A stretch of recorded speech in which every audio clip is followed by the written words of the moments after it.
নতুন বোরো চাল ওঠার পর রাজধানীর বাজারগুলোতে চালের দাম কিছুটা কমলেও ঈদের পর খুচরা বাজারে চালের দাম ফের বাড়ছে। এদিকে ঈদের পর চাহিদা কমায় এক সপ্তাহ ধরে ব্রয়লার মুরগির ১৫০ টাকা কেজি দরে বিক্রি হচ্ছে, তবে বেড়েছে সোনালী মুরগির দাম। অন্যদিকে গরুর বাজার চড়া থাকায় বেড়েছে মাংসের দাম, আর স্থিতিশীল রয়েছে খাসির মাংসের দাম। মাছের দামও চড়া। এদিকে মুদি পণ্যের দামে তেমন হেরফের হয়নি। আগের দামেই কেনা যাচ্ছে পেঁয়াজ, আলু সহ অন্যান্য নিত্যপণ্য। মামুন হোসেনের প্রতিবেদন, ক্যামেরায় ছিলেন হেলাল। ওয়ালটন আবারও মিলিনিয়ার অফারে ওয়ালটন ফ্রিজ কিনে আপনিও হয়ে যেতে পারেন মিলিয়নিয়ার। গত সপ্তাহের চেয়ে এ সপ্তাহে কিছুটা বাড়তি সবজির বাজার। খুচরা বাজারে বেশিরভাগ সবজিতেই কেজিতে বেড়েছে গড়ে 10 থেকে 15 টাকা।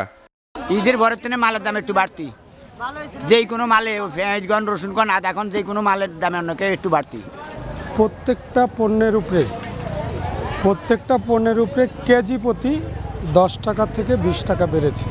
ব্রয়লার মুরগি কিছুটা কমে 150 টাকা কেজিতে বিক্রি হলেও বেড়েছে সোনালী মুরগির দাম।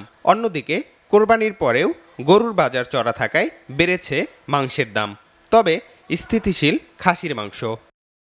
আপনার সোনালী মুরগি গেছে সপ্তাহতে এই সপ্তাহ প্রতি কেজি 70-80 টাকা বাড়তি।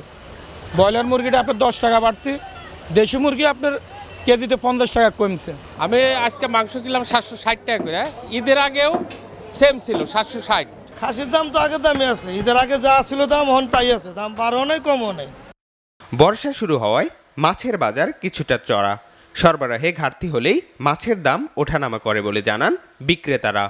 মাছের দাম আগের মতো আছে, যে 2 কেজি 2.5 কেজি রুই মাছ 350 টাকা, আপনার 1.5 কেজি ওনার মাছ হলো আপনার 250 টাকা। মাছ আগের দামই আছে, হ্যাঁ আগে যে দামে দাম এরকম দামই ছিল।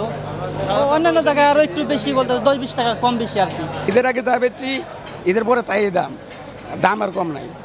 এদিকে চালের দাম কেজি প্রতি বেড়েছে 3 থেকে 5 টাকা। বোরো মৌসুম শেষে বর্ষায় ধানের দাম বাড়ার সাথে সাথে মিলার সিন্ডিকেটের কারণেও চালের দাম বাড়ছে বলে দাবি খুচরা বিক্রেতাদের। ঈদের আগে আমরা চাল 70 টাকা 69 টাকা কিনছি, এখন ওই চালই 76-78 টাকা আমরা বিক্রি করতে হচ্ছে। হঠাৎ ঈদের পরে চালের বাজার আপনার কেজিতে মিনিকেটের কেজিতে 60 টাকা বৃদ্ধি পেয়েছে। বৃদ্ধির কারণ হিসেবে মিল মালিক বলছে ধানের দাম বেশি, এই জন্য চালের দামটা বৃদ্ধি। কারণ হয়েছে কি আপনার এটা সিন্ডিকেট চলতেছে, বড় বড় মেলেরা সিন্ডিকেট।